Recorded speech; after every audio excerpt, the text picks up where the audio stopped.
नवीन YouTube channel चालू केला आहे, मग तुम्हाला पण 1 महिन्याच्या आत जर चॅनल मॉनिटाईज करायचं असेल तर ही एक ट्रिक नक्की फॉलो करा। सुरुवातीला लॉंग व्हिडिओ फोकस न करता फक्त शॉर्ट व्हिडिओ बनवा आणि शॉर्ट व्हिडिओ बनवून तुम्ही तुमचा चॅनल मॉनिटाईज करा। आता शॉर्ट व्हिडिओ बनवून तुम्ही चॅनल कसं मॉनिटाईज करू शकता, तर तुम्हाला 1000 सबस्क्रायबर आणि 10 मिलियन व्ह्यूज पाहिजे 90 दिवसाच्या आत। मग तुम्ही जेवढे पण शॉर्ट्स अपलोड करत आहात त्या तेवढ्या शॉर्ट्स वरून 3 महिन्याच्या आत तुम्हाला काय पाहिजे, 10 मिलियन व्ह्यूज पाहिजे। तेच लॉंग व्हिडिओला तुम्हाला 4000 वॉच टाइम लागतोय, पण तुमचा लॉंग व्हिडिओ हा लवकर व्हायरल होत नाही किंवा लवकर व्ह्यूज येत नाही। तेच तुमचे शॉर्ट्स हे लवकरात लवकर व्हायरल होता।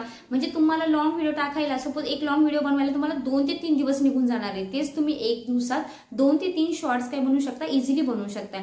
त्यामधून तुमचा ऍटलीस्ट एका शॉर्टला चांगले व्ह्यूज येणार आहे। असे तुम्ही महिनाभर सपोज 100 किंवा 200 शॉर्ट्स बनवले तर त्यामध्ये तुमचे 9 ते 10 शॉर्ट्स हे इझिली व्हायरल होऊन तुम्हाला 10 मिलियन व्ह्यूज हे आरामशीर मिळतील। आणि तुम्ही शॉर्ट्स थ्रू तुमचा चॅनल मॉनिटाईज केला, त्यानंतर तुम्हाला जास्त पैसे कमवायचे म्हणून तुम्ही लॉंग व्हिडिओ फोकस करा आणि तुमचा लॉंग व्हिडिओचा कंटेंट टाका। तुम्हाला लॉंग व्हिडिओ टाकण्यासाठी दुसरं मॉनिटायझेशन करायची गरज नाहीये। तुम्ही शॉर्ट थ्रू चॅनल मॉनिटाईज केला, तुमचा लॉंग व्हिडिओसाठी पण चॅनल मॉनिटाईज असतो, त्यानंतर तुमच्या चॅनलला ऑटोमॅटिकली ऍड सुरू होत आहे। तर ह्या पद्धतीने तुम्ही तुमचा पहिले सुरुवातीला शॉर्ट्स थ्रू चॅनल मॉनिटाईज करा, नंतर लॉंग व्हिडिओवरती कॉन्सन्ट्रेट करा।